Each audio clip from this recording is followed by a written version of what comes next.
नमस्कार। इस वक्त की बहुत ही बड़ी खबर निकल करके आ रही है ईडी कार्यालय से।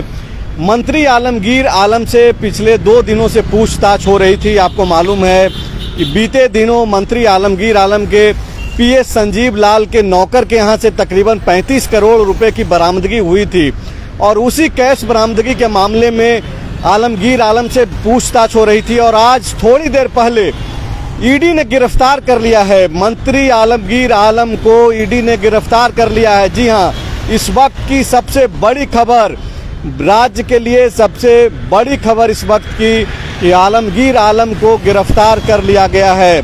ये चंपई सोरेन के कैबिनेट में मंत्री थे, संसदीय कार्य मंत्री रहे। इसके पहले हेमंत सोरेन सरकार में भी ये मंत्री थे, संसदीय कार्य मंत्री थे। ग्रामीण विकास विभाग इनके जिम्मे था और जिस तरीके से बीते 2 दिनों से, कल भी इनसे पूछताछ हुई, तकरीबन 10 घंटे पूछताछ हुई। आज भी वो ईडी दफ्तर गए थे, चूँकि आज भी उनको बुलाया गया था और पूछताछ के बाद ईडी ने गिरफ्तार कर लिया है। इसका मतलब स्पष्ट है कि जो रुपए मिले थे संजीव लाल यानी कि आलमगीर आलम के पीएस के नौकर के घर से, उन रुपयों से संबंध ईडी ने जोड़ लिया है। इसका मतलब है कि वो सबूत, वो साक्ष्य ईडी के पास मिल गए थे जिससे ईडी यह साबित कर सके कि वो रुपए आलमगीर आलम के इशारे पे वसूले गए। टेंडर कमीशन, जिस तरीके से बोला जा रहा है कि ग्रामीण कार्य विकास विभाग में जो टेंडर का खेल चल रहा था, जो कमीशन का खेल चल रहा था, उन पैसों की बरामदगी के बाद इस सारे मामले को उजागर ईडी ने किया।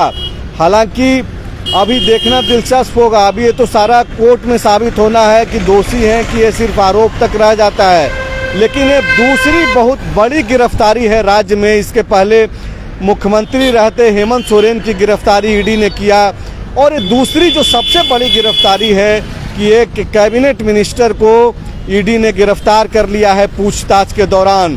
तो बहुत ही बड़ी खबर और राज्य भर की निगाहें जो है आज ईडी मुख्यालय पे था कि क्या वाकई में आज भी कल की तरह आलमगीर आलम निकल करके बाहर आएंगे या फिर आज ईडी उनको गिरफ्तार करेगी। तो इस सवाल का जवाब मिल गया है। जो भी लोग इस सवाल का जवाब का इंतजार कर रहे थे, जो आलमगीर आलम के समर्थक थे, उनके चाहने वाले थे, उनके लिए जो है निराशा भरी खबर है। खास करके कांग्रेस पार्टी के लिए, कांग्रेस पार्टी को एक बड़ा सेटबैक लगा है। चुनाव के दौरान कांग्रेस पार्टी के विधायक दल के नेता की गिरफ्तारी हो गई है, जो मौजूदा सरकार में मिनिस्टर भी हैं ग्रामीण कार्य विकास विभाग के। कद्दावर नेता कांग्रेस पार्टी के माने जाते हैं। हालांकि उनसे जब पूछा गया था पैसों की बरामदगी के बाद कि क्या ये पैसे आपके हैं, तो उन्होंने इसको नकारा था और कहा था कि उनको इससे कोई मतलब नहीं है। लेकिन ईडी ने अगर गिरफ्तार कर लिया है तो जाहिर सी बात है कि ईडी के पास वो पर्याप्त सबूत मिल गए हैं जिससे यह साबित किया जा सके कि ये जो 35 करोड़ रुपए कैश की बरामदगी हुई है उसमें आलमगीर आलम का संबंध है, आलमगीर आलम का ही ये पैसा है। तो ये बहुत ही बड़ी खबर है। चुनाव के दौरान आप देखिए, पहले चरण का मतदान हुआ है, 13 तारीख को वोटिंग हुई, आज 15 तारीख है, इसके बाद 20 को मतदान होना है, फिर 25 को और आखिर में जो 1 जून को मतदान होना है। और इन सब के बीच कांग्रेस पार्टी, झारखंड कांग्रेस को एक बहुत ही बड़ा झटका, एक बड़ा सेटबैक लगा है। आलमगीर आलम के रूप में आलमगीर आलम की गिरफ्तारी हो गई है। आपको मालूम होगा कि जैसे ही ये बड़ी संख्या में जो पैसे मिले, उसके बाद से ही न केवल बीजेपी के स्थानीय लीडर बल्कि बीजेपी के जो राष्ट्रीय नेता हैं, प्रधानमंत्री मोदी खुद इस चीज़ का जिक्र किए कि बड़ी संख्या में पैसों की बरामदगी हुई है। आसपास के राज्यों में भी एनडीए के जो बड़े नेता हैं वो भी कांग्रेस और इंडिया अलायंस के नेताओं पे, इंडिया अलायंस के ऊपर जो है हमला बोलने लगे कि ये देखिए, ये है कांग्रेस का काला चेहरा, कांग्रेस के मंत्री का चेहरा। और अब जबकि गिरफ्तारी कर ली गई है, आलमगीर आलम को गिरफ्तार कर लिया गया है, तो ये बड़ा सेटबैक है, बड़ा सेटबैक है कांग्रेस के लिए। बड़ा झटका है कि चुनाव के दौरान एक चेहरा जो झारखंड में बड़ा चेहरा है वो अब जेल के अंदर में होगा। अब से थोड़े देर पहले तक यह माना जा रहा था कि ईडी पूछताछ करेगी और हो सकता है कि अगर ईडी के पास पर्याप्त सबूत नहीं हो तो उन्हें छोड़ भी दे, क्योंकि कल भी आलमगीर आलम निकल गए थे।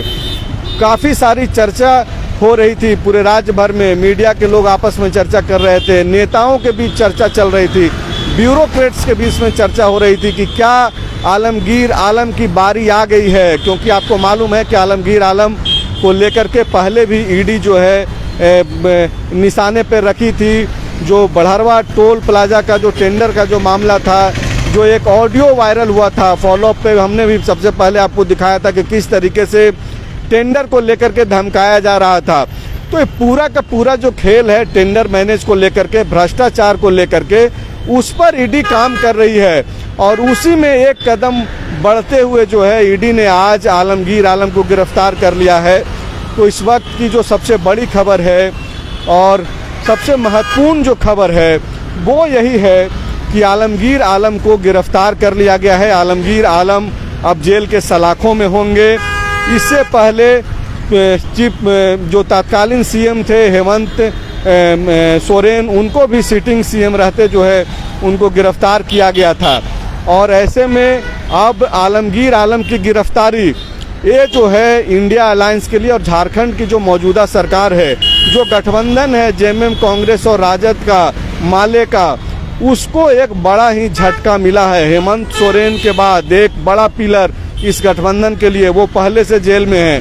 और इसके बाद अब आलमगीर आलम की गिरफ्तारी होना भी जो है एक बड़ा झटका है, न केवल कांग्रेस के लिए बल्कि झारखंड में राजद के लिए, माले के लिए और झारखंड मुक्ति मोर्चा के लिए।